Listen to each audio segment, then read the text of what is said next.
നമസ്കാരം.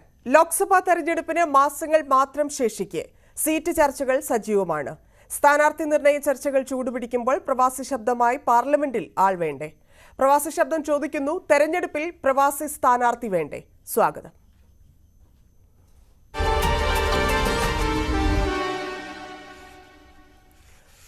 ചർച്ചയിൽ പങ്കെടുക്കുന്നത് KMCC പ്രതിനിധി അനീസ്, ഇടത് സഹയാത്രികൻ അഡ്വക്കേറ്റ് സലീം ചോലമുഖത്ത്, ഇൻകാസ് പ്രതിനിധി മുഹമ്മദ് ജാബിർ. മൂന്നുപേർക്കും സ്വാഗതം. ഞാൻ ആദ്യം ജാബിറിലേക്കാണ്. ശ്രീ ജാബിർ, ഇവിടെ വലിയ ചർച്ചകൾ നടക്കുന്നു. ആരായിരിക്കും സ്ഥാനാർത്ഥി, ആർക്കൊക്കെ എത്ര സീറ്റ് എന്നൊക്കെയുള്ള കാര്യങ്ങളിൽ ചർച്ചകൾ ആരംഭിച്ചിരിക്കുന്നു. കുറച്ച് ദിവസമേ ഉള്ളൂ, കുറച്ച് മാസങ്ങൾ മാത്രമേ ഉള്ളൂ അടുത്ത ലോക്സഭാ തെരഞ്ഞെടുപ്പിന്. പക്ഷേ ഇവിടെ ഒരു പ്രതിനിധി പ്രവാസികൾക്ക് വേണ്ടി ഉണ്ടാകേണ്ടതല്ലേ? പ്രവാസികൾക്ക് പ്രതിനിധി ഉണ്ടാവേണ്ടതല്ലേ എന്ന ചോദ്യത്തിനേക്കാൾ ഏറെ പ്രസക്തമായിട്ടുള്ള ഒരു ചോദ്യം പ്രവാസിക്ക് വോട്ടവകാശം എവിടെയെന്നുള്ളതാണ്.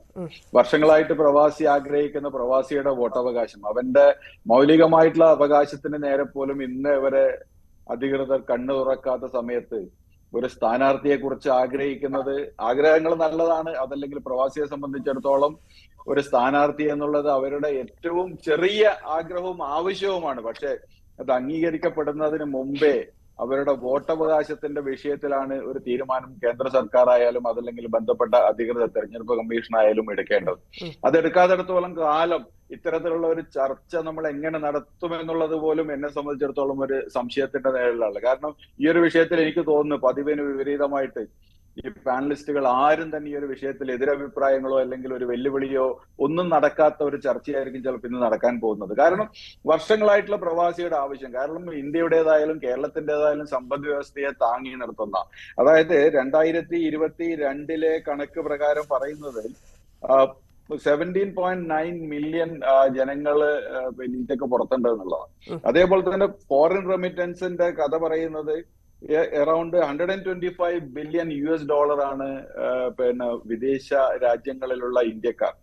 അത് UAE എന്നല്ലെങ്കിൽ അതല്ലെങ്കിൽ മിഡിൽ ഈസ്റ്റ് എന്നുള്ളതല്ല, ലോകത്ത് മുഴുവനുള്ള പ്രവാസികളുടേതായിട്ടുള്ള റെമിറ്റൻസ് ഇന്ത്യയിലേക്ക് വന്നിട്ടുള്ളത്. അപ്പൊ ഇന്ത്യയുടെ സമ്പദ് വ്യവസ്ഥ അതല്ലെങ്കിൽ റെസിഷൻ സമയത്ത് പോലും ഇന്ത്യയെ താങ്ങി നിർത്തിയ ഒരു വിഭാഗം, ആ വിഭാഗത്തിന് ഒരു സീറ്റ് അതല്ലെങ്കിൽ അവരുടെ ഒരു പ്രാതിനിധ്യം എന്നുള്ളത് അവരുടെ ഏറ്റവും ചെറിയൊരു ആവശ്യമായിട്ടാണ് വാസ്തവത്തിൽ എനിക്ക് തോന്നുന്നത്. പക്ഷെ അതുപോലും കേൾക്കാൻ, വോട്ടവകാശം പോലും ഇല്ലാത്ത ഒരു പ്രവാസിയെ സംബന്ധിച്ചിടത്തോളം അവനൊരു സീറ്റ് എന്നുള്ളത് സത്യത്തിൽ അത് ഏത് രീതിയിൽ അതിനോട് പ്രതികരിക്കണമെന്ന് എനിക്കറിയില്ല. കാരണം നമ്മളെ സംബന്ധിച്ചിടത്തോളം നമുക്കറിയാം, ഇവിടെ പട്ടികജാതി പട്ടികവർഗ വിഭാഗത്തിനുള്ള റിസർവേഷൻ ഉണ്ട്, വനിതാ സംവരണങ്ങളുണ്ട്. ഇതൊക്കെ ഉണ്ടാവുമ്പോഴും ഇപ്പൊ കേരളത്തിൽ മാത്രം എനിക്ക് തോന്നുന്നു 3 കോടി മലയാളികൾ, ഏതാണ്ട് 30 ലക്ഷത്തിലേറെ പേർ പുറത്താണുള്ളത്. ഈ 30 ലക്ഷത്തിലേറെ പേരെന്ന് പറയുന്നത് സൗദിയിലും അതുപോലെ തന്നെ UAEയിലുമുള്ള ചെറിയ സ്ഥലങ്ങളിൽ മാത്രമുള്ളവരുടെ ഒരു കണക്കാണ് ഞാൻ പറയുന്നത്. 10% പേർ പുറത്തിരിക്കുമ്പോൾ അവരെ സംബന്ധിച്ചിടത്തോളം അവർക്ക് ഒരു മണ്ഡലമെങ്കിലും കോമൺ ആയിട്ടുണ്ടാവുക എന്നുള്ളത് അവന്റെ ഏറ്റവും ചെറിയൊരു ആവശ്യമാണ്. അത് അധികൃതർ കേൾക്കും, അതല്ലെങ്കിൽ ഈ ഒരു വിഷയത്തിൽ എല്ലാവരും ഒരേപോലെ ഒരേ തട്ടിൽ നിൽക്കുമെന്ന് ഞാൻ ആഗ്രഹിക്കുക. ശരി, ഞാൻ ഈ വിഷയം എടുത്തത് എന്ന് വെച്ചാൽ ഇപ്പോൾ വോട്ടവകാശത്തിന്റെ കാര്യം നമ്മൾ ഒരുപാട് കാലമായിട്ട് അത് തന്നെ സംസാരിച്ചു കൊണ്ടിരിക്കുന്നു. വർഷങ്ങളായിട്ട് സർക്കാരുകൾ മാറി മാറി വന്നു, ഒന്നും നടന്നിട്ടില്ല ഇവിടെ എന്നുള്ളതാണ്. ഞാൻ താങ്കളിലേക്ക് വരാം. അഡ്വക്കേറ്റ് സലീം ചോലമുഖത്ത്, ഇവിടെ പ്രവാസിയുടെ നോട്ട് മാത്രം മതിയോ, വോട്ട് വേണ്ടേ എന്നുള്ള ശ്രീ ജാബിർ പറഞ്ഞത് വളരെ കറക്റ്റാണ്. നമുക്ക് ഒരു കാലത്തും അതിലൊന്നും ഒരു രീതിയിലും ഒരു അനക്കവും ഉണ്ടായിട്ടില്ല എന്നുള്ളത് യാഥാർത്ഥ്യമാണ് എന്നിരിക്കെ തന്നെ ചോദിക്കട്ടെ, പ്രവാസികളുടെ പ്രതിനിധിയായിട്ട് പാർലമെന്റിൽ പ്രവാസികളുടെ ഇത്രയധികം പ്രശ്നങ്ങളുണ്ട്, എണ്ണിയാൽ തീരാത്ത പ്രശ്നങ്ങളുണ്ട്, ഇത് പറയാൻ ഒരാൾ ഇല്ലെങ്കിൽ എന്തുകൊണ്ട് ഇവിടെ നടക്കുന്ന ചർച്ചകളിൽ, സീറ്റ് ചർച്ചകളിൽ പോലും ഒരു പക്ഷവും, ഇപ്പോൾ ഇടതുപക്ഷമായാലും വലതുപക്ഷമായാലും ഒരു പ്രവാസിയുടെ പേരോ ഇല്ലെങ്കിൽ ഒരു സംഘടനാ പ്രതിനിധിയോ ആരെയും ഇൻട്രൊഡ്യൂസ് ചെയ്യുന്നില്ല, ഇല്ലെങ്കിൽ അത്തരത്തിലൊരു ചിന്തയിലേക്ക് പോലും കടക്കുന്നില്ല? പ്രവാസികളെ അത്രയധികം തടയേണ്ട ഇല്ലെങ്കിൽ ഒഴിവാക്കപ്പെടേണ്ട ആളുകളാണ്? അല്ല, നേരത്തെ ഇവിടെ എന്റെ സുഹൃത്ത് പറഞ്ഞ പോലെ നമ്മളെല്ലാവരും യോജിക്കുന്ന പൊതുവായിട്ടുള്ളൊരു വിഷയമാണ്. കാരണം കേരളത്തിലാണെങ്കിലും ഇന്ത്യയിലാണെങ്കിലും ലോകത്തിൽ തന്നെ ഏറ്റവും കൂടുതൽ പ്രവാസികൾ ഉള്ളത് ഇന്ത്യ രാജ്യത്തെ പ്രവാസികളാണെന്നുള്ളതാണ് ഐക്യരാഷ്ട്രസഭയുടെ ഏറ്റവും ഒടുവിലത്തെ കണക്ക് പറയുന്നത്. ഏതാണ്ട് 1,80,00,000-ലധികം വരുന്ന ഇന്ത്യക്കാർ ലോകത്തിലെ വിവിധ രാജ്യങ്ങളിൽ പ്രവാസ ജീവിതം നയിക്കുന്നുണ്ട്. അപ്പൊ അത്തരം ആളുകളെ ആ നിലയ്ക്ക് പരിഗണിക്കേണ്ടത് തീർച്ചയായിട്ടും അനിവാര്യമാണ്. കാരണം ഇവിടെ ഇപ്പൊ പറഞ്ഞു, കേരളത്തിലാണെങ്കിൽ നമ്മൾ ഒരു 2-3 വീടെടുത്താൽ അതിലൊരു വീട്ടിൽ നിന്ന് എന്തായാലും ഒരു പ്രവാസി ഉണ്ടായിരിക്കും എന്നുള്ള കാര്യം നിശ്ചയമായിട്ടുള്ള കാര്യമാണ്. അപ്പൊ അത്രയധികം ഈ ജനങ്ങൾക്കിടയിൽ പ്രാതിനിധ്യമുള്ള സ്വഭാവമുള്ള ഒരു വിഭാഗമാണ് പ്രവാസികൾ. പക്ഷെ ആ പ്രവാസികള് ഈ പറഞ്ഞ പോലെ ഇദ്ദേഹം പറഞ്ഞ പോലെ ഞാൻ യോജിക്കുകയാണ്. കാരണം വോട്ടവകാശം ലഭ്യമായി കഴിഞ്ഞാൽ സ്വാഭാവികമായിട്ടും ഈ പ്രവാസികളുടെ ആവശ്യങ്ങൾക്ക് അല്ലെങ്കിൽ വിലപേശലിന് ശക്തി കൂടും എന്ന് കരുതുന്ന ഒരാളാണ് ഞാൻ. വോട്ടവകാശം തന്നെയാണ് അതിന്റെ അടിസ്ഥാനം. വോട്ടവകാശമില്ലാത്ത ഒരു വിഭാഗത്തിന് അല്ലെങ്കിൽ വിഭാഗത്തോട് അധികൃതർ മുഖം തിരിഞ്ഞു നിൽക്കുന്നതിൽ അതിശയമില്ല. നേരെ മറിച്ച് വോട്ടവകാശം ഉണ്ടെങ്കിൽ സമൂഹത്തിലെ ചെറിയ വിഭാഗമാണെങ്കിൽ പോലും അവരെ ആ നിലക്ക് പരിഗണിക്കേണ്ടി വരും എന്നുള്ള യാഥാർത്ഥ്യബോധം രാഷ്ട്രീയ പ്രസ്ഥാനങ്ങൾക്കുണ്ടാകും. അപ്പോ അതിനനുസരിച്ച് ഈ പറഞ്ഞ പോലെ വോട്ടവകാശം തന്നെയാണ് ഏറ്റവും പ്രധാനപ്പെട്ട കാര്യം.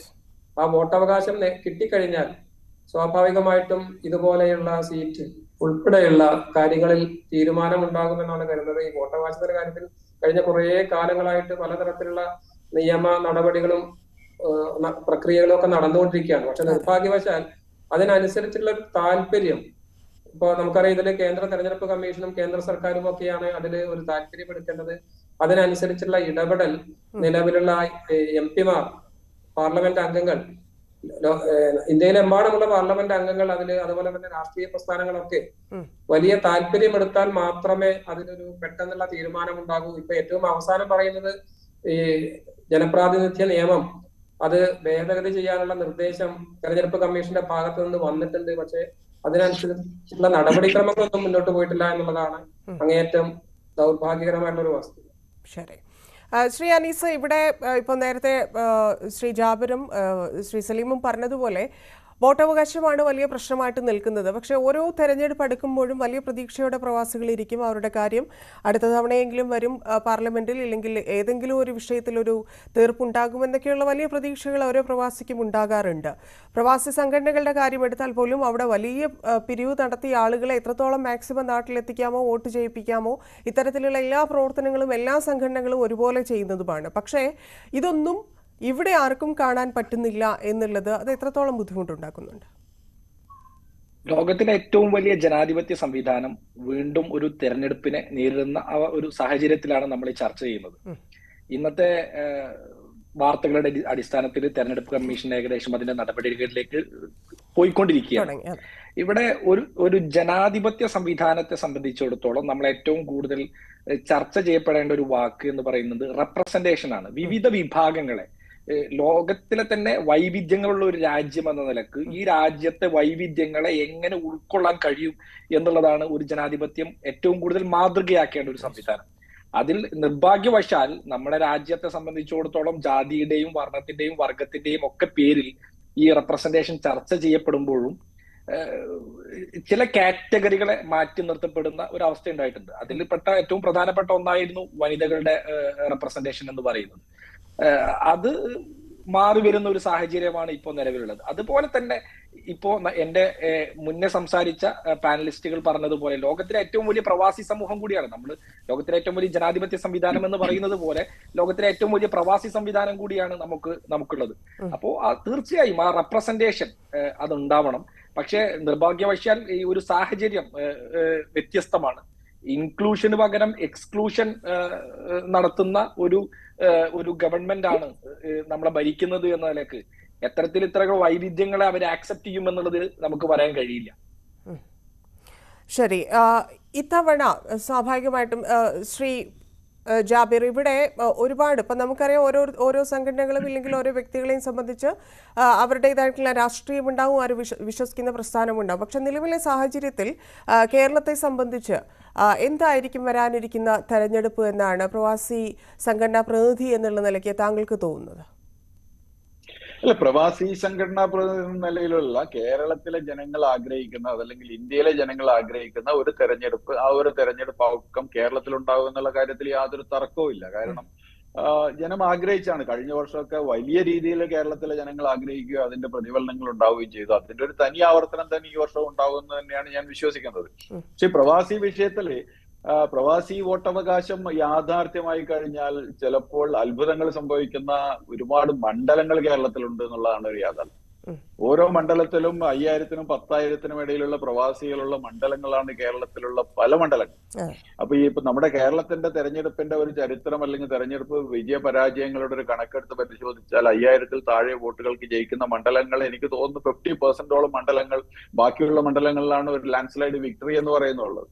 അപ്പൊ തെരഞ്ഞെടുപ്പിന്റെ വിജയ പരാജയങ്ങളെ പോലും സ്വാധീനിക്കാൻ കഴിയുന്ന ഒരു വിഭാഗം കേരളത്തിന് പുറത്ത് ഉണ്ട് എന്നുള്ളത് കൊണ്ട് തന്നെ ശരിക്കും പറഞ്ഞാൽ ജനപ്രാതിനിധ്യ നിയമപ്രകാരമുള്ള യഥാർത്ഥ റെപ്രസെന്റേഷൻ ആണോ ഇന്ന് നടക്കുന്നത് എന്നുള്ളത് പോലും നമ്മൾ ചർച്ച ചെയ്യേണ്ട ഒരു വിഷയമാണ്.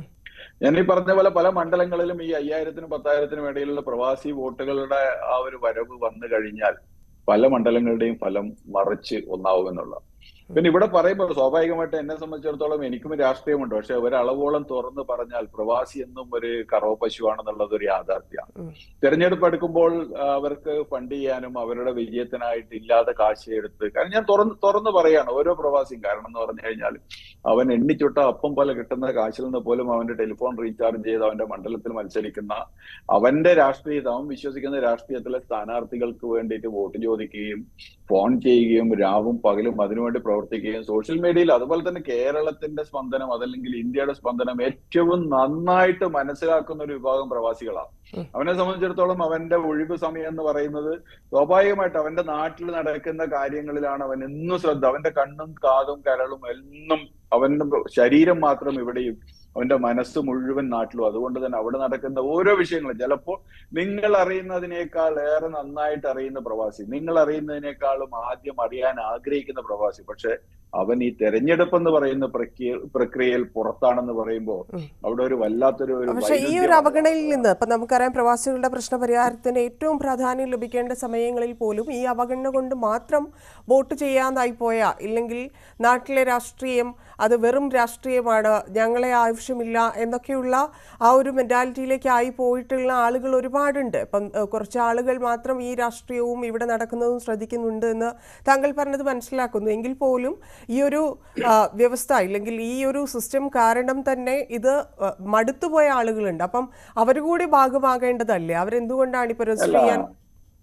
അല്ല, അതിനോട് ഞാൻ വിയോജിക്കുകയാണ്. കാരണം എന്ന് വെച്ചാല് മലയാളിയുടെ ശ്വാസത്തിൽ പോലും രാഷ്ട്രീയമുണ്ട്. അവനത് മറക്കാൻ സാധിക്കില്ല. കാരണം അവൻ വന്ന വഴികളതാണ്. അതുകൊണ്ട് പക്ഷെ ഇന്നത്തെ ഒരു പുതിയൊരു തലമുറ, അരാഷ്ട്രീയവാദികളായിട്ടുള്ള ഒരു പുതിയ തലമുറ നമ്മുടെ നാട്ടിലും വളർന്നു വരുന്നുണ്ട്.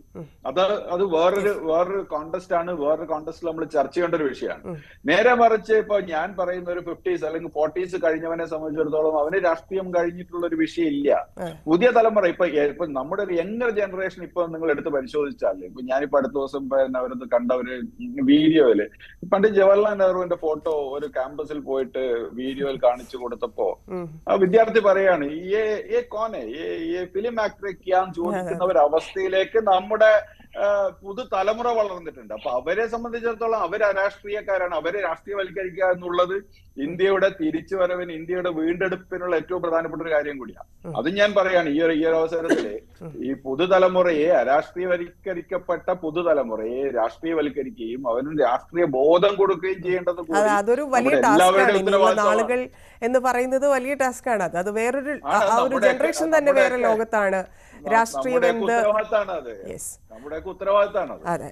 അഡ്വക്കേറ്റ് സലീം, ഇവിടെ അവസരവാദ രാഷ്ട്രീയത്തിന് ബദലായി എന്ന് പറഞ്ഞുകൊണ്ട് ഒരു പാർട്ടി പ്രവാസികൾ തുടങ്ങിയിരുന്നു, കേരള പ്രവാസി അസോസിയേഷൻ എന്നൊക്കെ പറഞ്ഞുകൊണ്ട്. അപ്പം തെരഞ്ഞെടുപ്പ് കമ്മീഷൻ അംഗീകാരം കൂടി കിട്ടിയതാണെന്നാണ് എൻ്റെ ഓർമ്മ. അപ്പം ഇതിലൊന്നും യാതൊരു തര പ്രവർത്തനങ്ങളും ഇപ്പോൾ നടക്കുന്നില്ലേ? എന്തുകൊണ്ട് ഇത്തരത്തിലുള്ള ചെറിയ ചെറിയ പാർട്ടികൾ വരുന്നുണ്ട്? നമുക്കറിയാം കേരളത്തിലാണെങ്കിൽ ഇപ്പോൾ ആം ആദ്മി വന്നു, ഇവിടെ കേരളത്തിൽ 2020 വന്നു, അവർ മത്സരിച്ചു, വാർഡ് തലത്തിൽ മത്സരിച്ചു. അപ്പോൾ അങ്ങനെയൊക്കെ സാധ്യതകൾ ഉള്ള ഒരു സംസ്ഥാനം കൂടിയാണ് നമ്മുടേത്.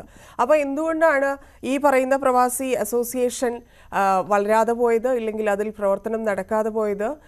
അങ്ങനെ ഒരു തീരുമാനമെടുത്ത ആളുകൾക്ക് അത് മുമ്പോട്ട് കൊണ്ടുപോകാനുള്ള പ്രതിസന്ധി എന്തായിരുന്നു? നോക്കൂ, ഈ പ്രവാസ ലോകത്ത്, പ്രത്യേകിച്ച് പ്രവാസ ലോകത്ത് സംഘടനകളുടെ കുറവ് കൊണ്ട് ഒരു പ്രശ്നവും പരിഹരിക്കാതിരുന്നിട്ടില്ല. നേരെ കുറച്ച് സംഘടനകളുടെ ആധിക്യമാണ് പലപ്പോഴും പ്രവാസ ലോകത്തെ പ്രവാസികളെ പ്രയാസപ്പെടുത്തുന്നത്. അതുപോലെ തന്നെ കേരളത്തെ സംബന്ധിച്ചാണെങ്കിൽ രാഷ്ട്രീയ പാർട്ടികൾ ഇല്ലാത്തത് കൊണ്ട്, രാഷ്ട്രീയ പാർട്ടികളുടെ അഭാവം കൊണ്ടോ കുറവ് കൊണ്ടോ അവിടെ ഒരു പ്രത്യേകിച്ച് എന്തെങ്കിലും പ്രശ്നങ്ങളുള്ളതായിട്ട് നമുക്കറിയില്ല. അപ്പൊ പുതിയ രാഷ്ട്രീയ പ്രസ്ഥാനങ്ങൾ വരുന്നതിന് തകരാറൊന്നുമില്ല. പക്ഷെ ഈ പറഞ്ഞതുപോലെ പല പ്രവാസി സംഘടനകളും അവർ പ്രത്യക്ഷത്തിൽ രാഷ്ട്രീയമില്ല എന്നൊക്കെ പറഞ്ഞു വരുന്ന ആളുകൾക്കും അതിന്റെ ഇപ്പൊ നേരത്തെ ഇദ്ദേഹം പറഞ്ഞ പോലെ ഏതൊരു മലയാളിക്കും രാഷ്ട്രീയമുണ്ട് എന്നുള്ളത് ഏതാണ്ട് ഒരു വസ്തുതയാണ്. 80% 90% ആളുകൾക്കും രാഷ്ട്രീയ നിലപാടുകൾ ഉണ്ടാവും. അങ്ങനെയുള്ള ആളുകളോട് ഒരു രാഷ്ട്രീയവും ഇല്ല എന്നുള്ള വ്യാജേന രംഗപ്രവേശം ചെയ്ത് അവരുടെ യഥാർത്ഥ രാഷ്ട്രീയ ലക്ഷ്യം തെളിയുമ്പോഴാണ് ആളുകൾ അതിൽ നിന്ന് പിന്നോട്ട് പോകുന്നത്. അതുപോലെ തന്നെ ഈ പ്രവാസി സംഘടനകളെ സംബന്ധിച്ച് പല സംഘടനകളും ഈ പറഞ്ഞതുപോലെയാണ്. അതിലെ ഏതെങ്കിലും ചില വ്യക്തികളുടെ സ്വാർത്ഥ താല്പര്യങ്ങളോ അല്ലെങ്കിൽ പ്രത്യേകമായിട്ടുള്ള വേറെ ചില അജണ്ടകളോ നടപ്പിലാക്കാൻ വേണ്ടി ഇങ്ങനെ പ്രവാസികളെ കരുവാക്കുന്നു എന്ന് തിരിച്ചറിയുമ്പോഴാണ് സ്വാഭാവികമായും അതിൽ നിന്ന് ആളുകൾ വിട്ടുപോകുന്നത് എന്നാണ് ഞാൻ കരുതുന്നത്. നേരെ ഇപ്പൊ പറഞ്ഞു, ഇപ്പൊ പ്രവാസികളെ പാടെ അവഗണിക്കുന്നു എന്നുള്ള ഒരു പ്രതീതി പ്രത്യേകിച്ചും കേരളത്തിലുള്ള മലയാളികളായുള്ള പ്രവാസികൾക്ക് ഉണ്ടാകാൻ ഒരു സാധ്യതയും ഇല്ല എന്നാണ് ഞാൻ കരുതുന്നത്. അതിന്റെ കാര്യം ഇന്ത്യ രാജ്യത്ത് നമുക്കറിയാം, ഇന്ത്യ രാജ്യത്ത് കേരളം പോലെ തന്നെ യുപിയിൽ നിന്നും ബീഹാറിൽ നിന്നും ഗുജറാത്തിൽ നിന്നും ഒക്കെ ധാരാളം പ്രവാസികൾ, തമിഴ്നാട്ടിൽ നിന്നൊക്കെ ധാരാളം പ്രവാസികളുണ്ട്. പക്ഷെ ഇന്ത്യ രാജ്യത്തെ ഈ പ്രവാസികൾക്ക് പ്രത്യേകമായിട്ടുള്ള ഒരു പരിഗണന ആ സംസ്ഥാന ഭരണകൂടത്തിന്റെ ഭാഗത്തു നിന്ന് കിട്ടുന്നത് ആദ്യമായിട്ട് കിട്ടുന്നത് കേരളത്തിലാണ്. അതുപോലെ തന്നെ ഈ കഴിഞ്ഞ കുറെ വർഷങ്ങളായിട്ട്, പ്രത്യേകിച്ച് കഴിഞ്ഞ 2 വർഷക്കാലമായിട്ട് 2 തവണയായിട്ട് അധികാരത്തിലിരിക്കുന്ന ഇടതുപക്ഷ മുന്നണി ഗവൺമെന്റ്, 2 തവണ മാത്രമല്ല, നമുക്കറിയാം, ഞാനത് ഒരു കക്ഷി രാഷ്ട്രീയത്തിന്റെ ഒരു ഭാഗമായിട്ട് പറയല്ല, പക്ഷെ വസ്തുത പറയുമ്പോൾ എല്ലാം പറയാനല്ലോ. ഈ കേരളത്തിലെ പ്രവാസികൾക്ക് എന്തൊക്കെ ആനുകൂല്യങ്ങളും ക്ഷേമ പദ്ധതികളും നടപ്പിലാക്കപ്പെട്ടിട്ടുണ്ടോ അതെല്ലാം നടപ്പിലാക്കപ്പെട്ടത് കേരളം ഇടതുപക്ഷ ജനാധിപത്യ മുന്നണി ഭരിച്ച കാലത്താണ് എന്നുള്ളൊരു വസ്തുതയാണ്, പരമാർത്ഥമാണ്. അത് പറയാതെ പോകുന്നത് ശരിയല്ല. അപ്പൊ അതുകൊണ്ട് തന്നെ ഈ കേരളത്തിലെ പ്രവാസികൾ അല്ലെങ്കിൽ മലയാളികൾ അടുത്ത തവണ ലോക്സഭാ തെരഞ്ഞെടുപ്പിലേക്ക് വോട്ട് ചെയ്യുമ്പോൾ ഇതൊക്കെ പരിഗണിക്കും. അവരോട് ആരാണ് അനുഭാവപൂർണമായ സമീപനം സ്വീകരിച്ചിട്ടുള്ളത്, അവരുടെ പ്രശ്നങ്ങളോട് നല്ല രീതിയിൽ പ്രതികരിച്ചിട്ടുള്ളത്, അവരുടെ ക്ഷേമത്തിന് വേണ്ടി ആരൊക്കെയാണ് കൃത്യമായ പദ്ധതികൾ തയ്യാറാക്കിയിട്ടുള്ളതൊക്കെ കേരളത്തിലെ പ്രവാസികൾക്കും ആ പ്രവാസികളെ ആശ്രയിച്ച് കഴിയുന്ന കേരളത്തിലെ വോട്ടർമാർക്കും നല്ല ധാരണയുണ്ട്. അപ്പൊ അതിനനുസരിച്ച് മാത്രമല്ല ഇപ്പൊ ദേശീയ തലത്തിൽ നടക്കുന്നത്. അപ്പൊ അദ്ദേഹം പറഞ്ഞു, കഴിഞ്ഞ ലോക്സഭാ തെരഞ്ഞെടുപ്പിലെ കേരളത്തിലെ റിസൾട്ട് നമുക്കറിയാം. 20ൽ 19 സീറ്റും പിന്നീട് കേരള കോൺഗ്രസ് ഇപ്പുറത്ത് വന്നപ്പോൾ 18 സീറ്റ് UDF ജയിച്ച ഒരു അവസ്ഥാവിശേഷമുണ്ട്. പക്ഷെ നമ്മൾ ആലോചിക്കേണ്ടത്, അത് മലയാളികൾ ആലോചിക്കും, ഈ 5 വർഷക്കാലം കൊണ്ട് ഈ പറയുന്ന 18 ലോക്സഭാ MP-മാർ കേരളത്തിന്റെ പൊതുവായിട്ടുള്ള താല്പര്യത്തിന് വേണ്ടി എവിടെയെങ്കിലും ഒരു നിമിഷമെങ്കിലും അല്ല, അത് പോയിന്റാണ്. പക്ഷെ അതിനു മുമ്പ് പറഞ്ഞതിനോട് ശ്രീ അനീസ താങ്കൾ യോജിക്കുന്നുണ്ടോ ശ്രീ സലീം പറഞ്ഞതിനോട്? കാരണം എനിക്ക് തോന്നുന്നില്ല ഇവിടെ ഒരു മുന്നണിയും ഒരു കാലത്തും പ്രവാസികളെ മാറ്റി നിർത്തി അവരുടെ താല്പര്യങ്ങൾക്കനുസരിച്ച് പ്രവാസികളെ ഉപയോഗിച്ചു എന്ന് പറയുന്നത് കുറച്ചുകൂടെ ശരിയായിരിക്കും. പക്ഷേ ഇത്തരത്തിലുള്ള വിഷയങ്ങളിൽ എല്ലാവരും ചെയ്തത് ഒരേ കാര്യമാണ്, എല്ലാവരും ചെയ്യാതിരുന്നത് ഒരേ കാര്യമാണ് എന്നാണ് എനിക്ക് തോന്നുന്നത്. താങ്കളുടെ അഭിപ്രായം എന്താണ്? അല്ല, അഡ്വക്കേറ്റ് സലീം പറഞ്ഞത് വളരെ കറക്റ്റ് ആണ്. ഈ കഴിഞ്ഞ 2 ടേമായിട്ട് വന്നിട്ടുള്ള LDF-ന്റെ സർക്കാരാണ് പിന്നെ ഒരുപാട് കാര്യങ്ങൾ പ്രവാസികൾക്ക് വേണ്ടി ചെയ്തിട്ടുള്ളത്. വളരെ കറക്റ്റ് ആണ്. പ്രത്യേകിച്ച് പിണറായി വിജയൻ മുഖ്യമന്ത്രി ആയതിനു ശേഷം ഇവിടെ UAE-ൽ സന്ദർശിച്ചിട്ട് ജോലി നഷ്ടപ്പെട്ടു പോകുന്ന പ്രവാസികൾക്ക് ഒരു 15,000 രൂപയുടെ ഒരു വാഗ്ദാനം ഉണ്ടായിരുന്നു. എത്ര പേർക്ക് കൊടുത്തു എന്ന് അറിഞ്ഞാൽ കൊള്ളാം, ഒന്നാമത്തത്.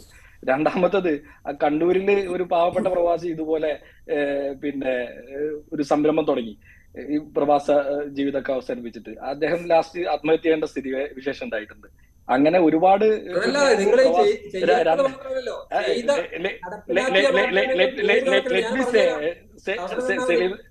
സലീം സാർ, ഞാനെന്ന് പറഞ്ഞത് നിങ്ങൾ സംസാരിക്കുന്നതിനിടയില്ലല്ലോ. ഞാൻ സംസാരിച്ചോട്ടെ, നിങ്ങൾ സംസാരിക്കുന്നതിന്റെ ഇടയിൽ കംപ്ലീറ്റ് ചെയ്യട്ടെ. ഒറ്റ കാര്യം ചോദിക്കാം. ഇതുവരെ കേരളത്തിലെ പ്രവാസികൾ അനുഭവിക്കുന്ന ക്ഷേമ പദ്ധതികളും പ്രവർത്തനങ്ങളും ഉണ്ടല്ലോ, അത് ഏതെങ്കിലും ഒന്ന് UDF ഭരിക്കുന്ന കാലത്ത് നിങ്ങളുടെ KMCC ഉൾപ്പെട്ട് നടപ്പിലാക്കപ്പെട്ടിട്ടുണ്ടോ എന്നുള്ള ഒരു നടപ്പിലാക്കൽ മാത്രമല്ല, ഈ തൊഴിൽ നഷ്ടപ്പെട്ട് മടങ്ങുന്ന പ്രവാസിക്ക് 6 മാസം ശമ്പളം കൊടുക്കാം എന്ന് പറഞ്ഞിട്ട് എനിക്ക് തോന്നുന്നു ഇപ്പോഴും അത് ഒന്നും ആയിട്ടില്ല എന്ന് തോന്നുന്നു. ഭരണം തുടങ്ങിയ സമയത്താണ്.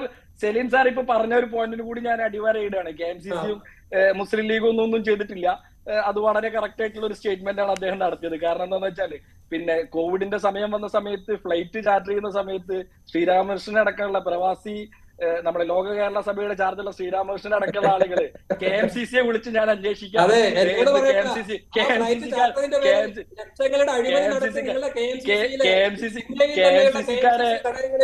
അല്ല, അങ്ങനൊരു കാലത്തെ കുറിച്ച് നമ്മൾ ഇപ്പൊ സംസാരിക്കേണ്ട. കാരണം അന്ന് ദുരിതം അനുഭവിച്ച ആളുകൾക്ക് അത് കേൾക്കുമ്പോൾ ചെറിയ പ്രശ്നം ഉണ്ടാവും. ചില സ്റ്റേറ്റ്മെന്റുകൾ നടത്തുമ്പോൾ ഞങ്ങളൊന്നും ചെയ്തിട്ടില്ല, KMCC ഒന്നും ചെയ്തിട്ടില്ല എന്നൊക്കെ പറഞ്ഞു കഴിഞ്ഞാൽ, പ്രത്യേകിച്ച് കേരളത്തിലെ മാധ്യമങ്ങളുടെ മുന്നിൽ നിന്നിട്ട് KMCC പ്രവാസികൾക്കൊന്നും ചെയ്തിട്ടില്ല, അല്ലെങ്കിൽ മുസ്ലിം ലീഗ് ഒന്നും ചെയ്തിട്ടില്ല. കൊള്ളയടിച്ചു, നിങ്ങൾ ചെയ്തിട്ടില്ല എന്ന് ഞാൻ പറയുന്നില്ല. പക്ഷെ നിങ്ങളത് കൊള്ളയടിക്കാൻ വേണ്ടി ആ അവസരം ദുർവിനിയോഗം ചെയ്തു. അതാണ് എന്റെ പോയിന്റ്. ശരി, ഞാൻ രണ്ടുപേരിലേക്ക് വരാം. ശ്രീ മുഹമ്മദ് ജാബിർ, ഇവിടെ താങ്കൾ തുടക്കത്തിലെ പറഞ്ഞു തുടങ്ങിയത് ഇതിൽ ആർക്കും എതിരഭിപ്രായങ്ങൾ ഉണ്ടാവില്ല എന്നുള്ളതായിരുന്നു. അപ്പം വന്നിരിക്കുന്നത് വോട്ടവകാശത്തിന്റെ കാര്യത്തിൽ എതിരഭിപ്രായമില്ല, പക്ഷേ നിലവിലും പ്രവാസികളുടെ പ്രശ്നങ്ങളുമായി ബന്ധപ്പെട്ട് കേരളത്തിൽ വിവിധ അഭിപ്രായങ്ങളാണ്. ഒരേ മുന്നണിയിലുള്ള വിവിധ രാഷ്ട്രീയ പാർട്ടികൾക്ക് വിവിധ അഭിപ്രായങ്ങളാണ്, പ്രതിപക്ഷത്തുള്ളവർക്ക് മറ്റൊരു അഭിപ്രായമാണ്. ഈ അഭിപ്രായ വ്യത്യാസം വോട്ടെടുപ്പിൽ വലിയ രീതിയിൽ പ്രതിഫലിക്കുന്നുണ്ട്. കഴിഞ്ഞ കാലങ്ങൾ നോക്കിയാൽ, തദ്ദേശ തെരഞ്ഞെടുപ്പ് ഉൾപ്പെടെ നമുക്ക് നോക്കിയാൽ മനസ്സിലാകും അത് എത്രത്തോളം പ്രതിഫലിച്ചിട്ടുണ്ട്, അതിൽ ആർക്കാണ് ലാഭം എന്നൊക്കെയുള്ളത് നമുക്ക് കൃത്യമായ കണക്കുകൾ നോക്കിയാൽ മനസ്സിലാവും. ഇത് ഗുണകരമാണോ? ഇത്തരത്തിലുള്ള തർക്കങ്ങൾ, ഇപ്പോൾ പ്രവാസി ലോകത്തുള്ള കാര്യങ്ങൾ നമുക്കറിയാം. ഇപ്പോൾ താങ്കളെ സംബന്ധിച്ച് പറയുകയാണെങ്കിൽ ഇൻകാസിൻ്റെ ഖത്തർ ഇൻകാസിൽ തന്നെ വലിയ പ്രശ്നം ഉണ്ടായിരുന്നു, ഇത്തരത്തിലുള്ള സ്ഥാനാർത്ഥിയെ പ്രഖ്യാപിച്ചതുമായൊക്കെ ബന്ധപ്പെട്ട്. അതൊരു സ്വാഭാവിക കാര്യമാണ്. പക്ഷേ ഈ പ്രശ്നം, പ്രവാസികളുടെ പ്രശ്നത്തിലേക്ക്, അത് നാട്ടിലേക്ക് വരുമ്പോൾ ഉണ്ടാകുന്ന ഇത്തരം പഴിചാരലുകൾ അത് എത്രത്തോളം ദോഷം ചെയ്യും? ഞാൻ പറയുന്നത് ഈ പ്രവാസി വിഷയത്തിലെങ്കിലും നമ്മുടെ കോമൺ ആയിട്ടുള്ള ഇഷ്യൂലെങ്കിലും ഈ പക്ക പെറ്റി പൊളിറ്റിക്സ് നമ്മളൊന്ന് മാറ്റി നിർത്തിയാൽ തന്നെ ഈ പ്രവാസി രക്ഷപ്പെടും എന്നുള്ളതാണ് യാഥാർത്ഥ്യം. കാരണം ഈ നോർക്ക റൂട്ട്സ് അതല്ലെങ്കിൽ പ്രവാസി ക്ഷേമ വകുപ്പ് തന്നെ ആദ്യമായിട്ട് ഇൻട്രൊഡ്യൂസ് ചെയ്തത് UDF ആണ്. ഞാൻ ഞാൻ MMS ആയിരുന്നു ആദ്യത്തെ പ്രവാസികാര്യ വകുപ്പ് മന്ത്രി. അല്ല എന്നൊന്നും പറഞ്ഞില്ല. ഈ ഒരു പ്രത്യേക വകുപ്പുണ്ടാക്കുകയും ആ വകുപ്പിനൊരു മന്ത്രി ഉണ്ടാവുകയും ചെയ്ത് MMS കേരളത്തിൽ. താങ്കൾ ഒന്ന് ഫാക്ട് ചെക്ക് ചെയ്ത് കഴിഞ്ഞാൽ മനസ്സിലാക്കാവുന്ന കാര്യമാണ്. ഞാൻ പറയുന്നത്, ഞാൻ 2ാം കേരള ലോക്സഭ അംഗമായിരുന്നു. ഈ 2ാം കേരളസഭ അംഗമായിരുന്ന സമയത്ത് തന്നെയാണ് ഇവിടെ ഈ കോവിഡ് മഹാമാരി UAE അടക്കമുള്ള എല്ലാ രാജ്യത്തും, ലോകം മുഴുവൻ കോവിഡ് പിടിപെട്ടു. അന്ന് സലീം അടക്കമുള്ളവർ പറയണം, എന്തായിരുന്നു അന്നത്തെ ഈ കേരള ലോക്സഭയുടെ അതല്ലെങ്കിൽ ഈ പറയുന്ന കേരള സർക്കാരിന്റെ ഇടപെടലുകൾ എന്താണെന്നുള്ളത് നമ്മളൊക്കെ കണ്ടറിഞ്ഞവരാണ്. ഇൻകാസും KMCCയും നടത്തിയ സമാനതകളില്ലാത്ത പ്രവർത്തനങ്ങളായിരുന്നു. ഞാൻ രാഷ്ട്രീയത്തിലേക്ക് വരിക കാരണം വെച്ചാൽ അനാവശ്യമായിട്ട് ഇതിനകത്ത് രാഷ്ട്രീയം വലിച്ചെഴിച്ചത് കൊണ്ട് മാത്രം ഞാൻ പറയാണ്. ദേരയിലെയും നൈഫ് റോഡിലെയും അതുപോലെ തന്നെ ദുബായിലെയും തെരുവുകളിൽ ഒരു നേരത്തെ ഭക്ഷണത്തിന് വേണ്ടിയിട്ട് അലയുന്ന പ്രവാസിയുടെ മുന്നിൽ കാരുണ്യത്തിന്റെ വെളിച്ചമായിട്ട് വന്നത് KMCCയും ഇൻകാസിന്റെയും പ്രവർത്തകർ. അവിടെ ആരും തന്നെ ഇവരെ ആരെയും കണ്ടില്ല, സർക്കാരിന്റെ ഒരു പ്രതിനിധിയും കണ്ടില്ല. ഇവരവിടെ മാമാങ്കങ്ങൾ നടത്തിയിട്ടുണ്ട്, വലിയ ഹോട്ടലുകളില് വലിയ മാമാങ്കങ്ങൾ നടത്തുകയും അതുപോലെ തന്നെ ഇത് പ്രവാസി കാര്യം എന്തൊക്കെയോ പേര് വിളിച്ചു ഒരുപാട് സമ്മേളനങ്ങൾ നടത്തി. അതുപോലെ തന്നെ ഇത്തിസലാത്ത് അക്കാഡമിയിൽ നേരത്തെ സൂചിപ്പിച്ചതുപോലെ ജോലി നഷ്ടപ്പെട്ട പ്രവാസിക്ക് 16 മാസത്തെ ശമ്പളം അടക്കമുള്ള പാർപ്പിട സമുച്ചയം അടക്കമുള്ള. പക്ഷേ ശ്രീ ജാബിർ, ഇതിപ്പം ഞങ്ങൾ സാധാരണ ആളുകൾ അറിയുന്നതെന്ന് പറഞ്ഞാൽ ഇപ്പോൾ ഇൻകാസോ KMCCയോ മാത്രമല്ല, പ്രവാസി സംഘടനകൾ ഒരുമിച്ച് നിന്നു എന്നുള്ളത് മാത്രമേ നമുക്കറിയുള്ളൂ. അത് രാഷ്ട്രീയത്തിന്റെ പേരിൽ തീർച്ചയായിട്ടും പ്രവാസി സംഘടനകൾ ഒരുമിച്ച് നിന്നിട്ടുണ്ട്. അതായത് അതുപോലുള്ള ഈ കോവിഡ് മഹാമാരി പോലുള്ള ഒരു സമയത്ത് രാഷ്ട്രീയ ഭേദമന്യേ എല്ലാവരും ഒരുമിച്ച് നിന്ന് പ്രവർത്തിച്ചിട്ടുണ്ട്. പക്ഷെ സ്വാഭാവികമായിട്ടും അതിന്റെ റെപ്രസെന്റേഷന്റെ കാര്യത്തിൽ ഇവിടെ അവർ കൂടുതൽ അല്ല, ഞാനല്ല രാഷ്ട്രീയം കൊണ്ടുവന്നത്. രാഷ്ട്രീയം കൊണ്ടുവരാതെ ഈ ഒരു ചർച്ച വളരെ നല്ല രീതിയിൽ പ്രവാസി വിഷയങ്ങൾ മാത്രം സംസാരിച്ച് നമ്മുടേതായിട്ടുള്ള മൗലിക വിഷയങ്ങൾ ചർച്ച ചെയ്ത് മുന്നോട്ട് പോകണമെന്ന് ആഗ്രഹിച്ചുകൊണ്ട് ഞാൻ തുടക്കത്തിൽ തന്നെ പറഞ്ഞത് എല്ലാവർക്കും യോജിക്കാവുന്ന ഒരു മേഖലയാണ് ഇതെന്ന്. പക്ഷെ അതിനെ തിരിച്ച് രാഷ്ട്രീയത്തിലേക്ക് കൊണ്ടുപോയി ഞാൻ തിരിച്ച് മറുപടി പറയാതിരിക്കാൻ യാതൊരു നിർവാഹവും ഇല്ലാത്തതുകൊണ്ട് മറുപടി പറയുന്നതെന്ന് മാത്രമേ ഉള്ളൂ. ഞാൻ പറഞ്ഞു, പ്രവാസികളെ ഇനിയും ഒരു സർക്കാരും അതിന് മാറി മാറി വന്ന് LDF ആട്ടെ UDF ആട്ടെ സർക്കാരുകൾ പ്രവാസിയുടെ പൊട്ടൻഷ്യൽ മനസ്സിലാക്കി പ്രവാസിയെ ഉപയോഗിച്ചിട്ടില്ല എന്നുള്ള അഭിപ്രായക്കാരൻ തന്നെയാണ് ഞാൻ. പ്രവാസിയെ സംബന്ധിച്ചിടത്തോളം, ഇവിടെ ജീവിക്കുന്ന പ്രവാസിയെ സംബന്ധിച്ചിടത്തോളം ഈ മൾട്ടി കൾച്ചറൽ അതായത് മൾട്ടി ലിംഗൽ ആയിട്ടുള്ള ഈ പ്രവാസി, ഇവന്റെ ഒരു അനുഭവ സമ്പത്ത്, പ്രവാസിയുടെ അനുഭവ സമ്പത്തുള്ളവർ ഞാൻ നാട്ടിലുള്ളവരെ കുറച്ച് കാണുന്നതല്ല, പക്ഷേ ഈ ഒരു അനുഭവ സമ്പത്തുള്ളവർ നാട്ടിൽ വളരെ കുറവായിരിക്കും. ഇവിടെ നമ്മൾ രാവും പകലും കാണുന്നത് വിവിധ രാജ്യങ്ങളും വൈവിധ്യങ്ങളും എങ്ങനെ മാനവ വിഭവശേഷിയെ എത്ര നല്ല രീതിയിൽ ഉപയോഗപ്പെടുത്താൻ പറ്റുന്നു എന്നുള്ള രീതിയിലുള്ള ഒരുപാട് കാര്യങ്ങൾ, ശുചീകരണത്തിന്റെ കാര്യത്തിൽ, റോഡിന്റെ നമ്മൾ തുടങ്ങിയ വിഷയത്തിലേക്ക് തിരിച്ചു വരികയാണെങ്കിൽ എന്റെ ഒരു പോയിന്റ് അതായിരുന്നു. കാരണം ഒരു സർക്കാരുകൾ ഉപയോഗിച്ചിട്ടില്ല. അതെ, ഇത്രയധികം അനുഭവ സമ്പത്തുള്ള ഇല്ലെങ്കിൽ ലോകം കണ്ടിട്ടുള്ള ഈ പറയുന്ന മാനവ വിഭവശേഷി പോലെയുള്ള കാര്യങ്ങളിൽ ജ്ഞാനമുള്ള, രാഷ്ട്രീയത്തിൽ അതിനേക്കാൾ കൂടുതൽ അറിവുള്ള ആളുകളൊക്കെ പ്രവാസ ലോകത്തുണ്ട്. ഞാൻ നേരത്തെ പറഞ്ഞതുപോലെ സംഘടനകളുടെ പ്രതിനിധികളായിട്ടിരിക്കുന്നുണ്ട്, കൃത്യമായ രാഷ്ട്രീയം പറഞ്ഞുകൊണ്ട് പോകുന്നുണ്ട്. അപ്പം അങ്ങനെയുള്ള ആളുകൾ അവിടെ ഉണ്ടായിട്ടും എന്തുകൊണ്ട് കേരളത്തിൽ അവർക്കൊരു ആക്സസ് കിട്ടുന്നില്ല, ഇല്ലെങ്കിൽ അവരെ അക്സെപ്റ്റ് ചെയ്യാനുള്ള ബുദ്ധിമുട്ട് എന്തുകൊണ്ടാണ് കേരളത്തിലെ രാഷ്ട്രീയ പാർട്ടികൾക്ക് ഉണ്ടാവുന്നത്? അവിടെ നമ്മുടെ 3 പേര് യോജിക്കൊണ്ടൊരു വിഷയം. അതെ, അല്ല, ഞാൻ അതാണ് അതിലേക്ക് തന്നെ തിരിച്ചു വന്നത്. മൂന്ന് വഴിക്ക് 3 പേർ പോയിക്കൊണ്ടിരിക്കുകയായിരുന്നു. അപ്പം എന്തുകൊണ്ടായിരിക്കും ഇപ്പോൾ വോട്ടവകാശത്തിന്റെ കാര്യം ശരിയാണ്, പക്ഷേ എന്തുകൊണ്ടായിരിക്കും ഇത്രയധികം അനുഭവമുള്ള ആളുകളെ വേണ്ട ഇല്ലെങ്കിൽ മാറ്റി നിർത്തേണ്ടി വരുന്നത്? പറഞ്ഞോളൂ അനീസ്, പറഞ്ഞോളൂ. ഓക്കെ, ഞങ്ങളുടെ രാഷ്ട്രീയ പ്രസ്ഥാനത്തെ സംബന്ധിച്ചിടത്തോളം മുസ്ലിം ലീഗ് ആണെങ്കിലും KMCC ആണെന്നുണ്ടെങ്കിലും, മുസ്ലിം ലീഗിനെ സംബന്ധിച്ചിടത്തോളം KMCC എന്ന് പറയുന്നത് വളരെ അവിഭാജ്യമായിട്ടുള്ള ഒരു ഘടകമാണ്. മുസ്ലിം ലീഗ് പാർട്ടിയുടെ അവിഭാജ്യ ഘടകമാണ്. ഈ റെപ്രസെന്റേഷന്റെ കാര്യത്തിൽ മുസ്ലിം ലീഗ് പാർട്ടി വളരെ മാന്യമായ രൂപത്തിൽ അത്തരത്തിലുള്ള കാര്യങ്ങൾ KMCCക്ക് പ്രവാസി സംഘടന എന്ന നിലക്ക് ഞങ്ങൾക്ക് അനുവദിച്ചു തരുന്നുണ്ട്. നിലവിലുള്ള മുസ്ലിം ലീഗിന്റെ രാജ്യസഭ MP PB അബ്ദുൽ വഹാബ്, അദ്ദേഹം പ്രവാസിയായിരുന്നു, ഇപ്പോഴും വിസ ഹോൾഡ് ചെയ്യുന്ന വ്യക്തിയാണ്. ഒരു പ്രവാസി നേതാവായിട്ട് തന്നെ വളർന്നു വന്ന വ്യക്തിയാണ്. അത് കൂടാതെ കഴിഞ്ഞ നിയമസഭാ തെരഞ്ഞെടുപ്പിൽ 3 സീറ്റുകളിൽ കുറ്റ്യാടി മണ്ഡലത്തിൽ പാറക്കൽ അബ്ദുള്ള സാഹിബ്, അദ്ദേഹം ഖത്തറിലെ KMCCയുടെ നേതാവായിരുന്നു. പേരാമ്പ്ര മണ്ഡലത്തിൽ CH ഇബ്രാഹിം കുട്ടി, അദ്ദേഹം മുംബൈ ബേസ് ചെയ്തിട്ട് പ്രവർത്തിക്കുന്ന KMCCയുടെ അവിടുത്തെ ഘടകത്തിന്റെ നേതാവാണ്. അതുപോലെ തന്നെ കൂത്തുപറമ്പ് നിയോജക മണ്ഡലത്തിൽ ബഹുമാനപ്പെട്ട PK അബ്ദുള്ള സാഹിബ്. ഇങ്ങനെ 3 സീറ്റുകൾ മുസ്ലിം ലീഗ് പാർട്ടി പ്രവാസികൾക്ക് നൽകിയിട്ടുണ്ട്. അക്കാര്യത്തിൽ ഞങ്ങൾ ഹാപ്പിയാണ്. അതേസമയത്ത് ലോക്സഭാ തെരഞ്ഞെടുപ്പിലേക്ക് വരുമ്പോൾ മുസ്ലിം ലീഗ് പാർട്ടിയെ സംബന്ധിച്ചിടത്തോളം, ഞങ്ങളുടെ പാർട്ടിയെ സംബന്ധിച്ചിടത്തോളം വളരെ കുറഞ്ഞ സീറ്റുകൾ മാത്രമാണ്. ഇന്നിപ്പോ കേരള കോൺഗ്രസ് 3 സീറ്റിന് അവകാശവാദം ഉന്നയിച്ചിട്ടൊക്കെ ഉണ്ട്. ഞങ്ങൾക്ക് 2 സീറ്റ് മാത്രമാണ് നിലവിൽ കിട്ടുന്നത്. അപ്പോ അങ്ങനത്തെ സാഹചര്യത്തിൽ നിലവിലെ രാഷ്ട്രീയ സാഹചര്യത്തിൽ ലീഗിന് കിട്ടിക്കൊണ്ടിരിക്കുന്ന ഞാൻ മറ്റൊരു വിഷയത്തിലേക്കും കൂടെ പോവുകയാണ്. ഇപ്പം രാമക്ഷേത്രത്തിന്റെ വിഷയം വന്നപ്പോൾ ലീഗ് മിണ്ടാതിരുന്നതൊക്കെ വലിയ അടിയാവാനുള്ള സാധ്യതയുണ്ട് ലീഗിനകത്ത് തന്നെ. അപ്പൊ കുറച്ചുകൂടി സൂക്ഷിച്ച് കിട്ടുന്ന സീറ്റുകൾ ഉപയോഗിക്കേണ്ടി വരുമെന്നാണ് എനിക്ക് തോന്നുന്നത്. അല്ല, രാമക്ഷേത്രത്തിന്റെ വിഷയത്തിലും അയോധ്യയുടെ വിഷയത്തിലും മുസ്ലിം ലീഗിനെ സംബന്ധിച്ചിടത്തോളം ചരിത്രപരമായിട്ട് വലിയ നിലപാടുകളുള്ള പാർട്ടിയാണ്. ഞങ്ങളെടുത്ത നിലപാട് പതിറ്റാണ്ടുകളോളം അത് ചർച്ച ചെയ്യപ്പെട്ട പാർട്ടിയാണ്. അതിൽ ഞങ്ങൾക്ക് വ്യക്തമായ സ്റ്റാൻഡ് ഉണ്ട്. ഇപ്പോഴും ആ വിഷയത്തിൽ ഞങ്ങൾക്ക് വ്യക്തമായ സ്റ്റാൻഡ് ഉണ്ട്. അതിൽ ആർക്കും സംശയമില്ല. അയോധ്യ വിഷയത്തിൽ ശിഹാബ് തങ്ങൾ അന്ന് എടുത്ത നിലപാട് എല്ലാ രാഷ്ട്രീയക്കാരും എല്ലാ നേതാക്കളും അത് വായിക്കൊണ്ടിരുന്ന പതിറ്റാണ്ടുകളോളം അത് സംസാരിച്ചുകൊണ്ടിരുന്ന കേസാണ്. ഇപ്പോ രാമക്ഷേത്രം എന്ന് പറയുന്നത് അത് ശ്രീ സലീം, താങ്കൾ പറഞ്ഞോളൂ. നോക്കൂ, ഞാനിവിടെ പറഞ്ഞത്, ഞാൻ നേരത്തെ പറഞ്ഞത്, നമ്മൾ കാര്യങ്ങൾ സംസാരിക്കുമ്പോൾ അത് വസ്തുതാപരമായിരിക്കണം എന്നുള്ളത് കൊണ്ടാണ് ഞാനത് അങ്ങനെ തന്നെ പറഞ്ഞത്. ഞാൻ വീണ്ടും അടിവരയിട്ട് പറയാം, ഇന്ന് ഇന്ത്യയിലെ പ്രവാസികൾ സമൂഹം അനുഭവിക്കുന്ന സംസ്ഥാന ഭരണകൂടത്തിന്റെ ഏതെങ്കിലും തരത്തിലുള്ള ആനുകൂല്യങ്ങൾ ഏറ്റവും കൂടുതൽ ലഭിക്കുന്നത് കേരളത്തിലാണ്. ആ സ്റ്റേറ്റ്മെന്റോട് കൂടി ചർച്ച അവസാനിക്കാൻ കഴിയില്ല. ഞാൻ വസ്തുതാപരമായിട്ട് പറയുന്നത്. നിങ്ങൾ പറയൂ നിങ്ങൾ രണ്ട് അവസരങ്ങളായിട്ട് നിങ്ങൾ പറഞ്ഞു. ദയവായിട്ടും ഉണ്ടായിരിക്കും. പ്രവാസി ക്ഷേമനിധി നടപ്പിലാക്കപ്പെട്ടത് ഇടതുപക്ഷം ഭരിക്കുന്ന കാലത്താണ്. പ്രവാസി പെൻഷൻ നടപ്പിലാക്കപ്പെട്ടത് ഇടതുപക്ഷം ഭരിക്കുമ്പോഴാണ്. പ്രവാസി ഡിവിഡൻഡ് സ്കീം, കൃത്യമായ ഒരു നിക്ഷേപ പദ്ധതി പ്രവാസികൾക്ക് വേണ്ടി രൂപം കൊടുത്തത് ഒന്നാം പിണറായി സർക്കാരാണ്. അതുപോലെ പ്രവാസികൾക്ക് വേണ്ടി ചിട്ടി, അത് രൂപം കൊടുത്തത് ഒന്നാം പിണറായി സർക്കാരിന്റെ കാലത്താണ്.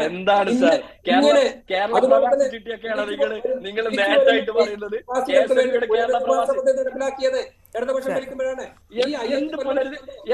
എന്ത് പുനരധിവാസ പദ്ധതിയാണ് നടപ്പിലാക്കിയത്? അതുകൂടെ ഒന്ന് പറഞ്ഞുതരാമോ?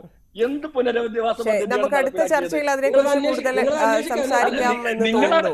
നമ്മുടെ സമയം അവസാനിക്കുകയാണ്. ഇപ്പൊ തുടക്കത്തിലെ ശ്രീ ജാബിർ പറഞ്ഞതുപോലെ ഒരുമിച്ച് നിൽക്കേണ്ട, ഇല്ലെങ്കിൽ കേരളത്തിൽ നിന്നൊരു പ്രതിനിധി എന്ന ആവശ്യത്തിലേക്ക് പ്രവാസികളുടെ കാര്യങ്ങൾ കടന്നിരിക്കുന്ന സാഹചര്യം കൂടിയാണ്. അപ്പൊ പ്രവാസി വോട്ട് ആദ്യം ഉറപ്പാക്കിയതിനു ശേഷം സ്ഥാനാർത്ഥി എന്നതിലേക്കൊക്കെ എത്തും എന്നുള്ള പ്രതീക്ഷയോടെ നമുക്ക് ചർച്ച അവസാനിപ്പിക്കാം. നന്ദി ശ്രീ അനീസ്, നന്ദി അഡ്വക്കേറ്റ് സലീം ചോലമുഖത്ത്, നന്ദി ശ്രീ ജാബിർ. പ്രവാസി ശബ്ദം പൂർണ്ണമാവുന്നു. നമസ്കാരം.